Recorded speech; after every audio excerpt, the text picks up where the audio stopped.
All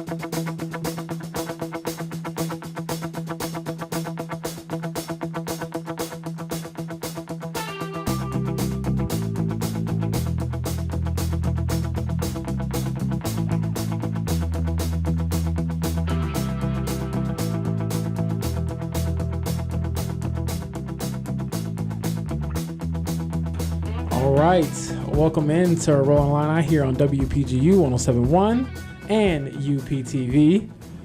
Ryan's not here. No Ryan in the studio, just the two of us today. Ryan, it is just us. But, Ryan, I still love you. We won't hold it against you or anything like that. He actually had to take care of some business back home. But in the meantime, it's good to be back in the studio once again, Will. Oh, yeah, I love it. 2 weeks in a row. This is always the highlight of my week, every single week. It's gotten pretty cold out here, but we'll try to warm you up with some fun topics this week.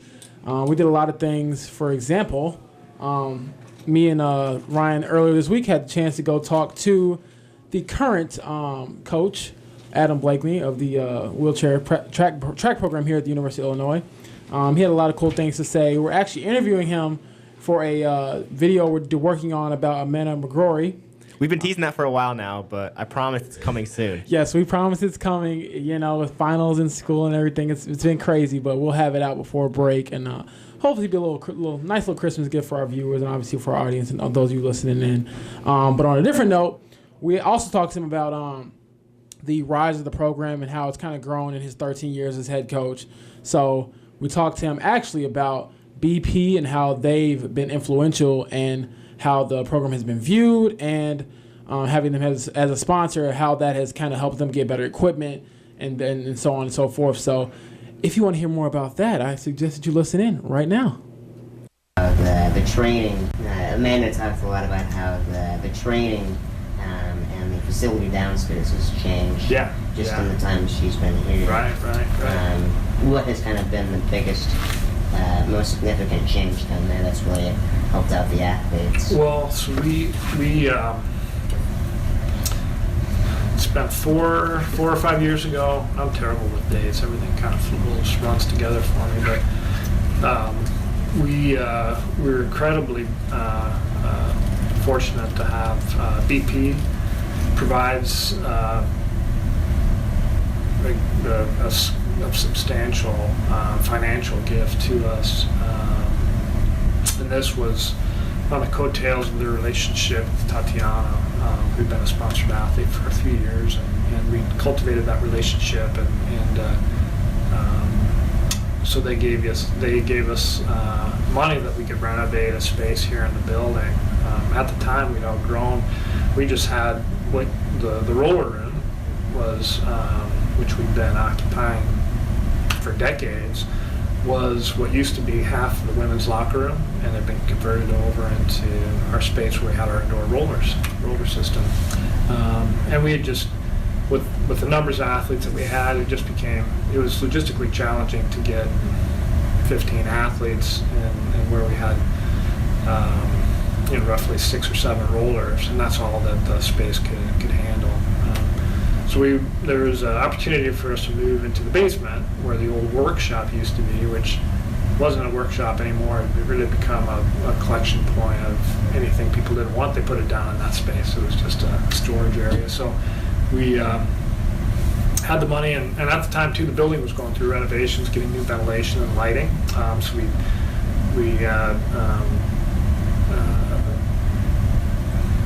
dovetailed onto that project with this project. Gutted that basement. We put in new flooring, new lighting, we put up new walls, and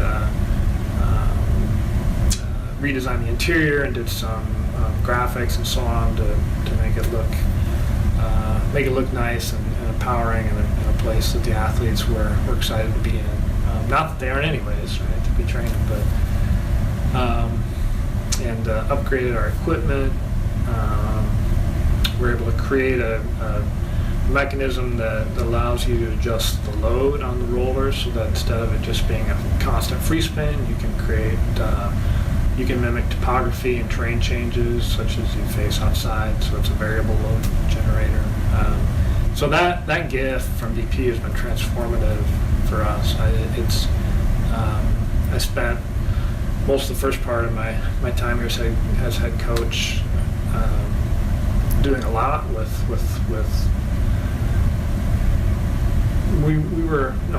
we had a lot. I don't want to discredit what we have, which is an incredible amount. But now with this gift, I mean, I can do things that I just didn't have financial access to before. So it's really been the BP's gift's been transformative for us and for the athletes and for the program. Yeah, what do you think it meant to you and the athletes to have BP sponsor you guys? And we don't see a lot of like teams who athletes with disabilities sponsored by such a big company. And what did that mean to you, just outside of the financial aspects? Yeah, well, one of BP's goals with the sponsorship was to set a precedent and demonstrate that a corporate entity as significant as BP saw value in Paralympic sport, and that was one of the reasons they gave us the donation and the gift. And they've been at the forefront of corporate sponsorship in the last Quad Plus in terms of prioritizing and valuing the Paralympic athletes at a level that's equal to their Olympic sponsorship. And so that has been a very important step, an important move. So that the idea that it was done as a springboard with the hope that other corporate entities would scratch their head and say, hey, we know BP has this value in the marketplace, and the fact that they put this value and this figure on Paralympians, the Paralympic movement, maybe we should too. Sure, and that's probably been also another selling point for the university itself, and why you should come here as a track athlete too. Sure. Yeah. Right. And do you feel like ever since the BP sponsorship came into play, you've seen more interest in the program? At least maybe more attention? We've had, I guess the short answer is yes. But it's not, there's been a lot of variables that have played a role in, certainly I think we have a wider media presence and a wider forum. I think our exposure has grown on this campus certainly, but domestically too. And one of the key figures in that is Tatiana and the success she's had and the notoriety that she's been given by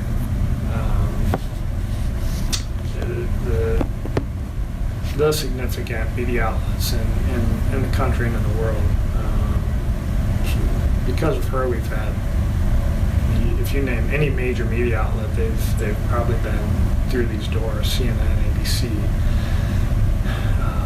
ESPN, New York Times, the list you can go on. And so every time they come in, and though the story is typically about Tatiana's story involves us and it involves the university. So when they're here on campus, that's exposure on a national and global stage for the University of Illinois and how enriching this experience is.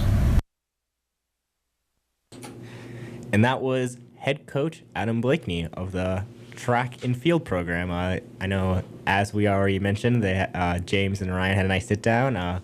Big shout out to Ryan. I know Ryan is out there listening. We apologize for the technical difficulties. I think we should have a smooth show for the rest of the way through here. Yeah, we promise. We know what we're doing, Ryan, somewhat, just a little bit. But yeah, like Will said, we had a great time talking to Adam about a multitude of other things going on within the wheelchair track program. And obviously, whenever we talk about wheelchair track athletics here at the University of Illinois, who comes up? Tatiana McFadden. Obviously because of the accomplishments she's had, BP and other people have, kind of garnered their attention towards the university, which has only helped the program out in an immense way. So hope you got a chance to get a little preview of that, a little view of their insight into what's been going on over at Dres. Yeah, so we'll be right back in a short bit here after a word from our sponsors.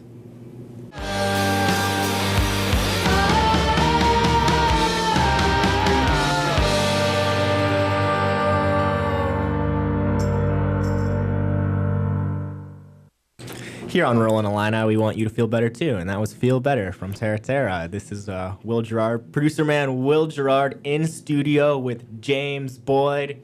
We're about to talk. A little bit about experience we had this past weekend. It was a lot of fun. There was an event through Campus Rec where we got to see the St. Louis Blues and the Chicago Blackhawks, the sled hockey teams, face off.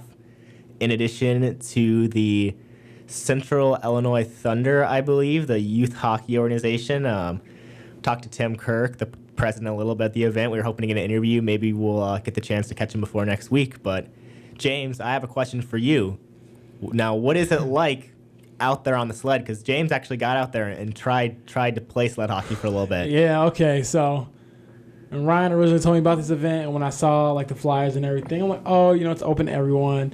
Just kind of woke up, rolled out of bed, didn't expect to do anything. And then one of the guys I was talking to at the event, one of the volunteers, a really nice guy, didn't catch his name, but he kept kind of egging me on to do it. He was persistent about it. He was looking for anyone to come out there and try it. It was a great event. There were a lot of people. Exactly. And every time I tell you, I'm not good with this peer pressure thing. Whenever people try to get me to do something, it's not something crazy, but if it's a little dangerous, a little fun, why not? So I hopped in a sled hockey or in a sled to play some sled hockey, and it was definitely a lot of fun. A lot more difficult than I guess you'd expect, because you think since you're low solo to the ground, it's easy to turn, easy to maneuver, but it's still very hard if you have no clue. I had a kid out there racing me. He couldn't have been no more than 10 years old, and he was just whooping my behind. So that was crazy, but it was definitely a fun experience. It's just a new experience, something different, and it was cool to see how people with impairments or disabilities can still play the sport of hockey, and then just look at the differences and see the similarities and differences, and also just appreciate the game. And it was a lot of fun, man. How would you describe maneuvering around on the sled? Because for our listeners out there who are unaware, I mean, the way it works is you kind of have like two sticks almost that you use to like propel yourself on the ice. Right. Kind of like, unlike in regular hockey, and when a player only has one stick, in sled hockey they give you two, and the two are also used since it's all upper body maneuvers. And your blade is underneath the sled, right? Exactly. Just one blade, I believe. Exactly. So then you're taking the sticks also have picks on the back end, and they're used to like kind of stick on the ice a little bit, and you can able to kind of propel yourself along. Yeah, push yourself forward a little bit. And as I was telling Ryan when I got off the ice, you all can't see it, but hopefully on UPTV you can. I don't have big arms, I have these little scrawny things, have lifted much weight since high school. Never going to be a big guy, so it was pretty tough using just my arms to kind of get myself going. And then obviously whenever you're around the puck, that's when you stick the stick down and try to score. I was about 2 feet away from the net and still missed, so I got some work to do. I got to get back out there. Got to get back out there. Yeah, when we were at the event Saturday, the way they had it set up on the ice is that there was one half, it was devoted strictly to the youth team. It was kind of the players were out there just doing their own thing, scrimmaging. And then the other side, they were actually like the professionals, the adults were going at it. And it was a high-paced game. One thing that really jumped out to me, just similar to like seeing, wheelchair basketball for the first time too, was there's a lot of contact with sled hockey. I mean, they collide with one another just like you would in an able-bodied hockey game. I mean, there's that. I'm sure if in like a legitimate game where it's not like a friendly, I'm sure those guys certainly get after it. But James, I want to hear from you. Like, what did you think about seeing those guys zip around the ice? I thought it was pretty cool. Just like you said, a lot of contact. So I think over on my side, they're a lot more friendly to me, and thankfully so. Otherwise, I'd be in a couple different pieces right now. But again, and then also one interesting point about it was it had girls and guys. They were both out there, all competing, all of different ages, off on the Blues and Blackhawks side. And I thought that was really, really cool. And you can really get going pretty fast on the ice.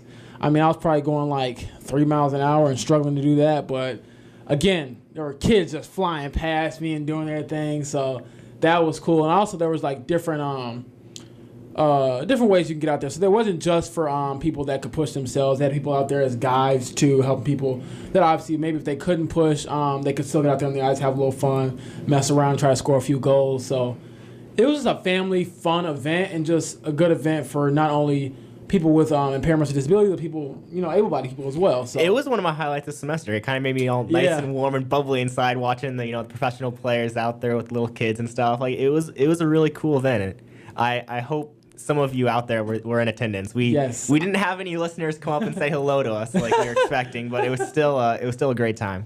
Yeah, it was cool to have Ryan there as well and hear his perspective on it. I know you're listening in right now, but we had a lot of fun and just enjoying the sport, enjoying a new experience. And also, the producer man over here was running around on the ice taking pictures, making us look like $1 million for one picture. I looked like I knew what I was doing, just for one picture though. The other 3 or 4, I was probably falling over and looking like I was in shock and pain because it was so cold. But again, fun experience, and I honestly do wish that they come back and hopefully come back next semester so I can do it all over again. Yeah, for sure. We're going to take a quick commercial break here, and we'll be right back on Rollin Illini on WPGU 107.1.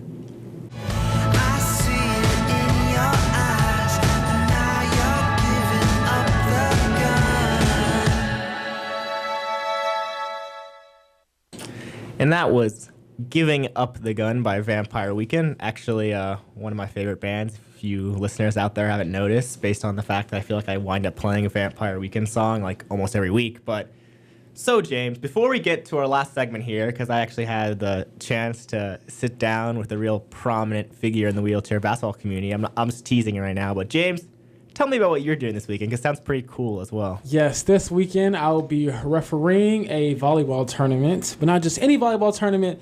It will be the volleyball tournament for the Illinois Interagency Athletic Association. It is a not-for-profit organization, and it is centered around kids in residential treatment centers and group homes. So basically, it's basically a bunch of kids get to come here who have made sometimes some very bad mistakes in their lives and come from broken families and broken homes and things like that. But they get the opportunity to come here if they've been on their best behavior all throughout the year at their group home or at their treatment center and have a little fun. And the whole entire tournament is centered around sportsmanship and showing compassion and showing the ability to work together and things like that. So it is not the traditional sports tournament, although there are winners and losers and they give out prizes for first place and everything like that. Every team's main goal is to get the sportsmanship trophy at the end of the event. And that's always cool because, as you know, being an official here for intramurals with just college students, I get yelled at a lot. So tomorrow, I won't have to hear a lot of that, and it's always a good event for the kids. And in a sense, one of the guys who runs the program, his name is Dave Dance. He's the director of it. I've been doing this for 4 years. I've known Dave, for 4 years now. So he always encourages me to tell kids about my day, what I do here at the University of Illinois, and just give them an example of something that they can do with their lives. So it should be fun to show them, how to play volleyball and also to see them have a good time. Obviously they have some things going on in their lives, but for 2 or 3 hours we could just hang out, have fun, talk trash, and have a good time.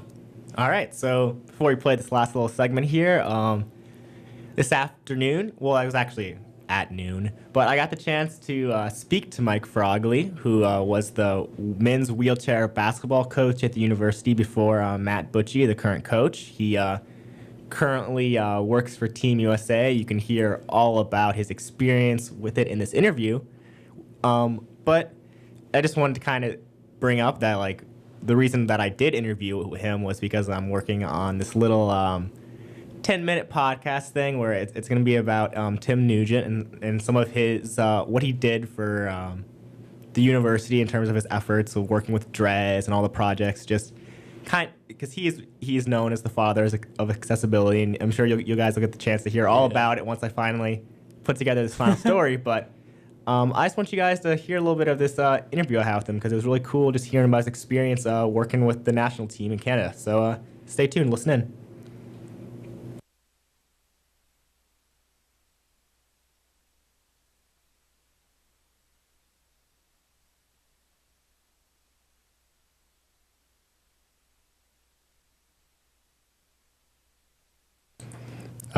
if this file will play. We'll see here. We're holding out hope.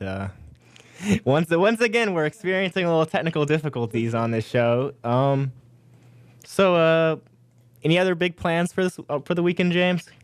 No, one thing I will say, though, is the tournament tomorrow, a lot of the kids, the funny thing about this is when they leave, like, say, last year, I don't want to see them again this year, and that's kind of a joke we make towards each other because if I see them again, that means they messed up or they didn't do what they were supposed to. But a lot of them tell me, like, hey, I had a good time today, but I'm really trying to, do the right thing, be a better student, be a better person. That way I don't have to, go through this experience again or live in this certain environment again. So looking forward to seeing maybe a couple of familiar faces tomorrow, but just a bunch of new kids and obviously have a good time. Usually afterwards, I'll mess around and play basketball with them. And it's a volleyball tournament. The majority of the kids love basketball. I think the coordinators and directors just try to do a variety of sports because not all of the kids enjoy basketball, but usually that sport comes up, and at the end of the day, I'm playing like 1-on-5 against a bunch of, 11, 12, 13-year-olds, and they're hacking me up, and I tell them you can't foul the ref. They don't care, so I'm looking forward to that event tomorrow. So that's like the highlight of my weekend. Other than that, I got school and stuff like that, but who cares about that stuff, man? It's boring. Oh, yeah. Definitely is boring. I'm still over here trying to see if I can get this file. It might be a little too large to play. That's promising. I think I got it going here. So now, listen in for my interview here with Frog. Lee. He goes by Frog. It's his nickname. When were you first introduced to wheelchair basketball, and what did that mean to you at the time? Oh, man. So I first got introduced to wheelchair basketball.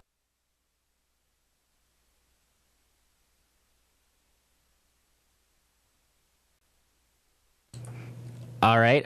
So it was almost playing there. I think we'll have this ready in When were a you second. first? Oh, that might be it. But yeah, stay tuned. Listen in. I'm sorry for the background noise. I was doing this in my room, so you might hear a little music from my roommates. But let's hope this actually plays out for the final 20 or so minutes here. First introduced to wheelchair basketball, and what did that mean to you at the time? Oh, man.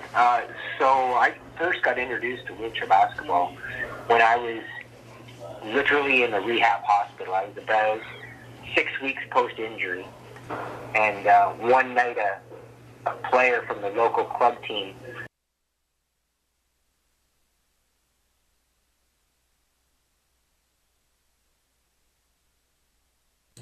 All right, this file it's struggling. It's buffering along here. We're trying to keep up. All right. Well, in the meantime, Will, what was can you just tell us what was kind of discussed and what was your inspiration to kind of talk to Mike Frog? How'd that idea come about? I know it's for a class, but yeah. So I'm working on the assignment about Nugent, and I was set up with that interview, and we kind of we talked a bit about his experience with kind of overseeing the operations with Team Canada. The way the interview starts here is I asked him. I said, so how were you first introduced to wheelchair basketball? And he talked about how it was for him. It was when he was first in the rehab facility. He had a player from Team Canada come in. He had no idea that wheelchair basketball had even exist. Like, he didn't know it existed at this point in time. And he said that he went out there to go and he tried it for the first time. He couldn't even get a shot up on the rim. He was just great. He was just hitting the very bottom of the net, and he honestly just had no interest at all in really doing this, playing wheelchair basketball, because he said he wanted to just go back to coaching able-bodied basketball for his high school because that was kind of what he was familiar with. So that was what was going on for him at the time. Yeah, I'd have to imagine it must be a transition in there. Obviously, the two sports are very similar, but they're also very different. Yeah, he talks about how it took him like about a year until he was really fully up to speed and ready to kind of start competing with the national team. And then eventually he gets to talking about the Paralympics, where that was an unbelievable experience for him, just getting to meet athletes from all over the world and getting to exchange those jerseys kind of just showed him, just the real human spirit, the fact that we can all kind of join together and we don't have to always, fight with one another about everything. it's amazing. It only took him 1 year to get up to speed, to compete with the national team. Usually it takes, years and years and years. I'm sure, obviously he was an athlete all his life, or majority of his life, but that's pretty remarkable to kind of get going that quickly. Yeah, I'm sure there's some crossover there with the basketball skills. I'm going to give this file one more shot here, but we'll see how it goes. Cross your fingers. Came up into my room and introduced himself. I didn't know that wheelchair basketball existed. I'd never seen it. And this guy had heard that I played stand-up basketball for my high school team before my accident, and wanted to see if I'd be interested in taking up wheelchair basketball. And I tried it out that night, and I hated it. I couldn't make a basket. I literally couldn't even get the ball to touch the net. And I said to myself, if I can't play basketball, maybe I can coach it. So I started actually coaching at my old high school, coaching my old high school team. And I was literally still in the hospital at the time. I'd leave the hospital each day to go run practice and come back and do therapy and that type of thing. And being around basketball every single day, it was like having an itch that you have to scratch. And so a couple of years after my accident, I went down to the old asphalt courts that I had grown up playing on and started practicing wheelchair basketball again. And I don't do anything halfway, so if I was going to start playing wheelchair basketball, I was going to see how far I could go. So I decided then I wanted to see if I could get to the Paralympics. How long did it take for you to kind of get to that level where you felt like you were, prepared for the Paralympics, I guess? Because, like you mentioned, you said you couldn't even hit the net when you first started.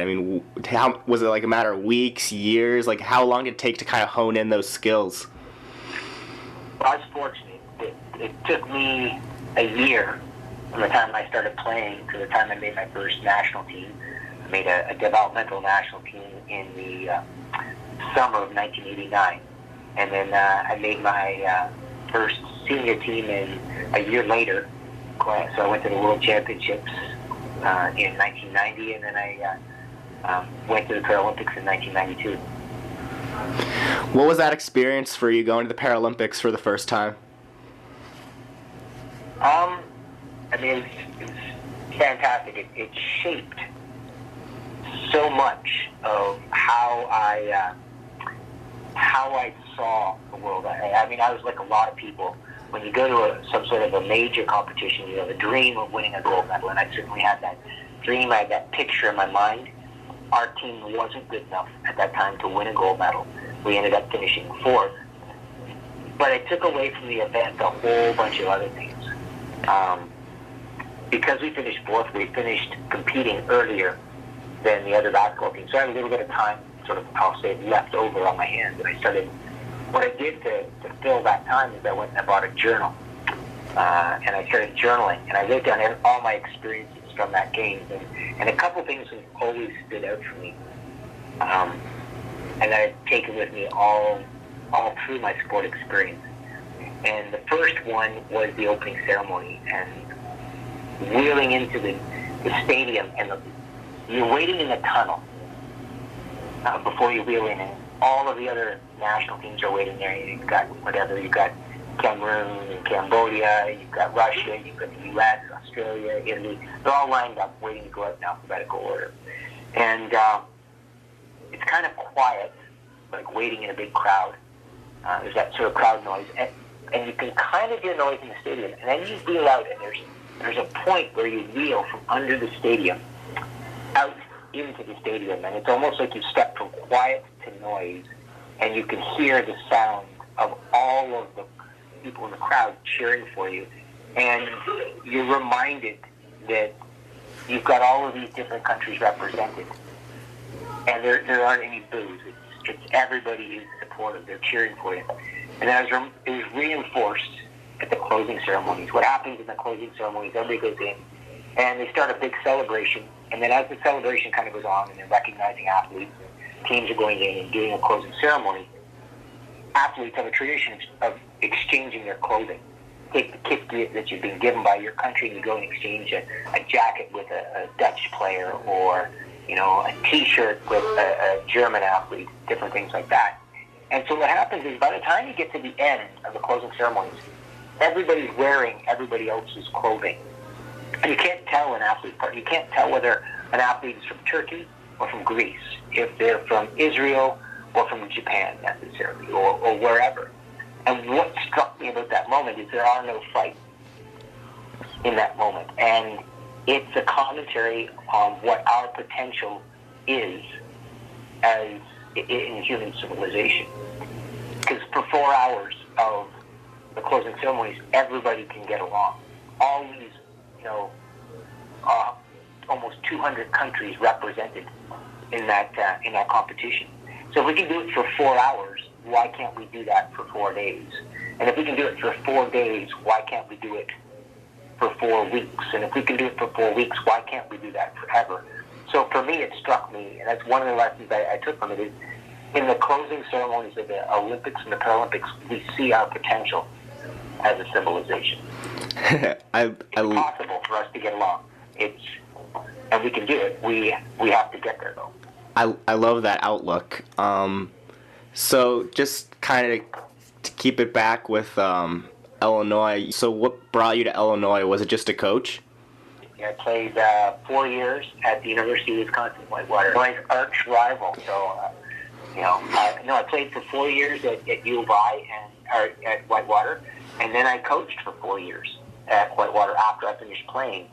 And it was really interesting. I got invited to come to the Paralyzed Veterans of America basketball camp that was being hosted at U of I, and came down, and it's my first time at the camp as a coach, and I was coaching during the camp, and I didn't go out at all during the camp. The last night, when everything was done, I went out with the coaches. We went down to Murphy, and Brad Hedrick, a former director, he pulled me aside, and he was chatting with me in Murphy's over a beer, and was asking me what I was interested in doing, and I told him I wanted to go on and do PhD work, and I started exploring doing how I would do that at Whitewater, maybe commute to Madison, and he just kind of listened to me and didn't say anything, just kind of asked me some questions, and about a month later he called me at home, and I remember it was a Saturday morning, and it was like 8 a.m., and he calls me up, and I was like, I'm literally just waking up out of bed. And he's like, yeah, Rob, I wanted to chat with you a little bit. And I was like, who is this? It's Brad Hedrick, Rob. I said, oh, hey, Coach. And then I was like, how did you get my number? What are you calling me for? And he said, I want to have you come to U of I, and I want you to coach your men's and women's wheelchair basketball teams while you do your PhD. And he talked a little bit more, gave me some more details, stuff like that. And it was a great fit. I got a chance to meet with my, a professor at U of I, Kim Graver. I think Kim's still there. Unbelievable advisor in kinesiology. I got a chance to chat with Brad. He talked to me about the traditions. I got a chance to chat with Marty Morris, who I don't know if you've met Marty yet. The best wheelchair track coach in the history of the sport by far, and brilliant guy. Had the opportunity to go to the University of U of I's caliber, study under, some of the professors there, and to learn from people like Brad and Marty, and then be part of the tradition that Dr. Nugent developed was a phenomenal opportunity. So it was pretty easy to say, yes, I'd love to come down and learn and grow and see how much better I can become. What kind of research did you do when you were pursuing your PhD here at the university? I went through all kinds of different things. I was interested in lots and lots of different things, and that was probably what led to the ultimate demise of my PhD program. But I had lots and lots of different interests. I wanted to see how the different models under which conducted sports were taught. I wanted to look into coaching and see what caused the best learning environment, what caused coaches to improve and develop, and I wanted to look at reflective practices with respect to that. And then I wanted to, the last area where I finished up was looking at actually the history of wheelchair basketball at U of I and how it evolved and how it grew. That was my last place where I finished off. I actually started writing my dissertation, but a whole bunch of things came up, and I decided that while it was something that would have been a really neat thing to do, at the end of the day, it wouldn't have been the place that would have really grown me most professionally. At that point, I decided I was going to go down a coaching path. And for me, that meant expanding my coaching experiences, slightly different than expanding my academic research. So one question I have for you is, do you feel that even today you kind of have to fight just to change people's perception about those in wheelchairs? Absolutely. Absolutely. I think that's still something today. But I don't think that's unique either.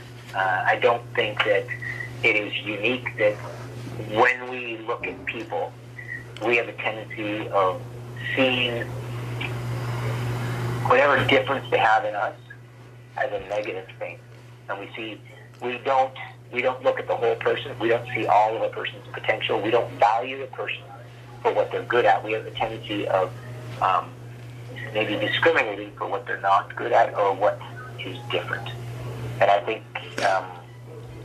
not to pass political commentary on the world today, but I think we're seeing a backlash right now where a lot of the discussions you see in the media stem from people looking at what is different and saying it's negative, or what are things that are weaknesses and valuing people based off of that, and not looking at a person and valuing them for what they're good at. What I think is great about wheelchair basketball, and it's one of the things Dr. Nugent and I talked about, is that when a person comes into the gym and they see wheelchair basketball for the first time, they're walking into the gym and they're seeing these people pushing around the chairs, and they're thinking, this person can't run, this person can't jump, this person can't go upstairs.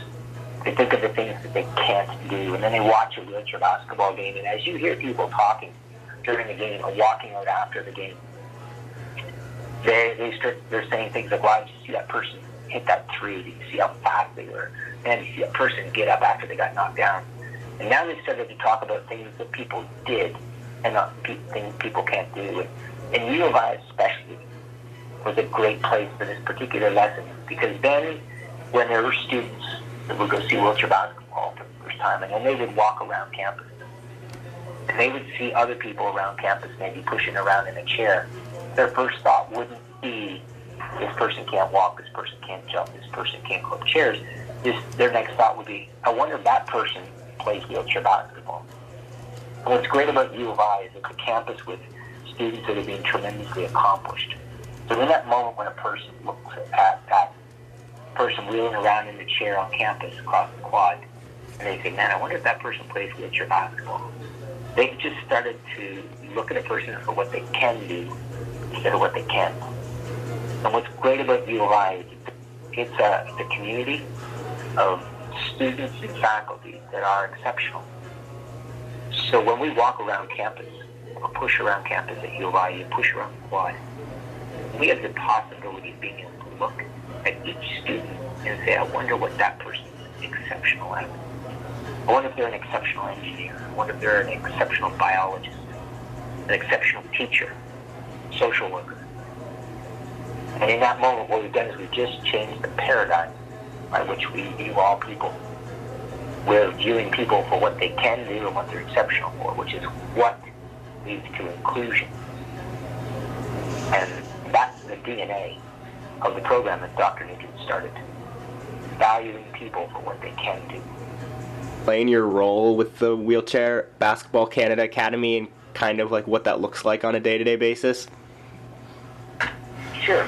Basically what I do is I'm the head coach of our national academy here up in Canada. And my job is to work with all of the athletes and coaches below our senior men's and women's national team and maximize their development overall, and more specifically in wheelchair basketball. So I'm on court probably about 5 to 6 hours a day, sometimes 7 hours a day, working with athletes and coaches to develop their potential, and specifically develop their potential in wheelchair basketball. How does that experience of developing athletes compare to developing student athletes per se at the University of Illinois? For me, it's the same thing. So my philosophy has always been, my goal has always been to maximize the potential of the people and the teams that I work with. And that's a holistic comment or a holistic goal. It's not to maximize their potential in wheelchair basketball, it's to maximize the whole person. And so the things that I learned when I was at U of I and coaching and working with student athletes there are the same things that I apply now to the athletes that I work with. I want to develop them holistically. I want to see them develop as people. I want to see them develop as basketball players. I want to see them develop in their profession, whether it's as a student and studying or they're a part-time employee someplace. And I want our athletes to understand their responsibility to give back to the community and to be leaders in the community. So all the lessons that I learned when I was at U of I apply here on a daily basis. I just apply them on a national scale instead of at a university scale. What was the biggest challenge of coaching at Illinois? Biggest challenge. Probably the biggest challenge at U of I was that we didn't have all of the resources that other programs on the campus had. And there were still times when we had to fight to get consideration similar to the consideration that every other student on campus was getting. But that's always going to be the case. And like I said, those conversations I would have with Dr. Nugent always reminded me of how far we had come as a program, thanks to Dr. Nugent and the coaches and the people that came before I had the opportunity to be part of the program. But I was always reminded of how far we still had to go. So those are probably the biggest challenges. That we still had not grown to that point where we saw an individual pushing around in the campus in a chair and saw them for their potential and supported that potential in the same way we supported it with other student athletes. How has the sport of wheelchair basketball just evolved since you first started playing? Maybe, in terms of equipment, accessibility for athletes. Like, what do you see on the national level? So I think there's been huge changes from an equipment standpoint. When I started playing, we used sort of basic pneumatic tires, and we saw the type of tire change. We added 5 and 6 wheels on the chair. We began strapping. The chairs are made out of much, much lighter materials now. So there's been huge technological advances in the equipment. I think that so many of the training and preparatory training aspects have changed. We have comprehensive strength and conditioning programs now that are much more wheelchair basketball specific as opposed to generic lifting programs, if any, used to develop our athletes. We incorporate nutrition and mental skills. There's so many different things. And technologically, from an instructional standpoint, the way the game is taught and the skills that are taught have evolved tremendously. I still consider it to be a sport that has not matured yet on a world stage, but I think in the last 20 years there have been huge, huge advances in technical skills, tactical skills, how we teach those, physical preparation, mental preparation, our understanding of the health of an athlete, in particular a wheelchair basketball player, the nutrition that's required, and then the technical improvements in equipment. It's really massive, massive changes. I think we're probably about 5 to 10 years away from the next major shift across the board in all those areas. What do you think that next major shift will look like? I think it's going to involve equipment, and I think it's going to involve our understanding of how to teach the sport and a better understanding of what's going on inside the athlete during play. Gotcha. And that whole conversation about where it's going to go, that's a whole other podcast. So where did you first kind of begin to gain a knowledge of just the X's and O's that come with wheelchair basketball? Was that when you were at Whitewater? Yeah. I was fortunate that I had a really, really good coach in Whitewater. He really ground the fundamentals into me, and I got a chance to go to a lot of camps. And I used to regularly, first started coaching, I would come down to U of I and I would go to the coaching camps that Marty Morris would run, and I would listen and I'd write tons of stuff down. So that's where it would be, and I was constantly going and finding other coaches that I could watch, other coaches I could ask questions of, see other practices, whether it's another wheelchair basketball coach or an able-bodied coach. I was always going places to try to learn and grow and get better, and I've always had that mentality, and that's something that really fit well when I got to U of I, and something that Dr. Nugent and Brad Hedrick and Marty Morris, they promoted that whole idea of lifelong learning. Well, literally, I just got out of a meeting, actually, a 2-hour meeting with one of the top researchers in the world on talent identification and development. And we were talking about the development of athlete pathways in Paralympic sport and wheelchair basketball specifically, and some of the latest research. And so that I've always had that mentality, and I was fortunate to be around some really great minds at U of I, so that daily I could read that part of myself so I could grow and then help maximize potential in our athletes. One thing I've kind of recently encountered covering the able-bodied team here on campus is that, like, within, I guess, like, collegiate coaches, like, there's a network of coaches. Would you say there's kind of a similar network when it comes to wheelchair basketball in terms of, other coaches that you admire and kind of people that you've worked alongside, just sort of, sharing your knowledge about the sport? There's a much smaller network of coaches, and they're fiercely competitive. I think the group there right now is pretty young, and so they're more like a peer group as opposed to a network where they mentor each other. And again, I was really fortunate when I started coaching. I was literally probably the only young coach in wheelchair basketball at the time, and all the other coaches were these old coaches like Brad Hedrick and Lou Shavers at Southwest Minnesota State University, and so I got a chance to watch them and really learn from them. And so it was a little bit different climate at that time. And so now you've got a group that really function as sort of a peer group. And that's going to be their challenge, the group that's coaching in college right now, is how can they make each other better, and how can they make the sport better? What do you have to say about the current men's coach at Illinois, Matt Butchie? I know that's someone you probably know fairly well. What do you think about what he brings to the program? Well, Bush, I've known Bushy since he was a junior player up in Michigan and used to come to camps at U of I that he would run. So I've known Bush for a long, long time.